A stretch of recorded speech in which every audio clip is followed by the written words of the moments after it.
ராசு தீபாவளிக்கு முறுக்கு சுட்டு கொடுவேன். முறுக்கு சுட்டுக்கூடா? அது என்ன அப்பளமா பலாக்கொட்டையா பொசுக்குன்னு உடனே சுட்டு கொடுக்க? அதுக்கு எவ்வளோ வேலை இருக்குது. சரி அப்படியே சுட்டு கொடுத்தாலும் அங்கே திங்கிறதுக்கு என்ன பல்லா இருக்கு? பல்லே இல்லையா? முறுக்கு வேணுமா? முறுக்கு இதெல்லாம் உனக்கு தேவையில்லாத வேலை. நான் ஊற வச்சு கூட திம்பேன், இல்லை உரல்ல வச்சு இடிச்சு கூட திம்பேன். எனக்கு தேவை முறுக்கு.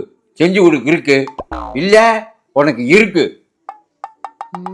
ஃப்ளாஷ்பேக். ஏங்க ஏங்க, எனக்கு மூச்சு விட முடியல, மூக்கு அடைக்குது, மருந்து வாங்கி கொடுங்க. மூக்கால விட முடியாட்டி நாக்கால விட்டு வாயை திறந்தா போகுது மூச்சு. ஆமாம், அது மூக்கில் இருக்கு, அது என்ன? அது தெரியாதா உங்களுக்கு? அது மூக்குத்தி. அதை கழட்டி போடு, மூச்சு ஃப்ரீயாக போகும். யோ இல்லை, அதை ஊருக்கு போகாத வெளியே சொல்லாமல் மருந்து வாங்கி தர முடியுமா முடியாதா? நீ மூச்சு விட முடியலைங்கிறத என்னால் நம்ப முடியலை. ஏன் தெரியுமா?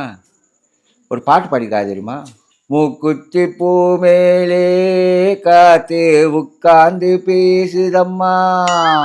அப்போ மூக்குத்தி பூ மேலே காற்று உட்காந்து பேசும்போது நீ காற்று போகலேன்னு சொல்கிறத நான் நம்பணுமா? என்னை ஏமாற்ற பார்க்குறியா? எனக்கு தேவையில்லாத செலவு இழுத்து விட பார்க்குறியா? நான் வாங்க மாட்டேன். அப்படியா? இருக்கட்டும், காற்று திசை மாதிரி அடிக்கும், அப்போ வச்சுக்கிறேன். ஓ முறுக்கு தானே, சுட்டுருவோம். A few minutes later.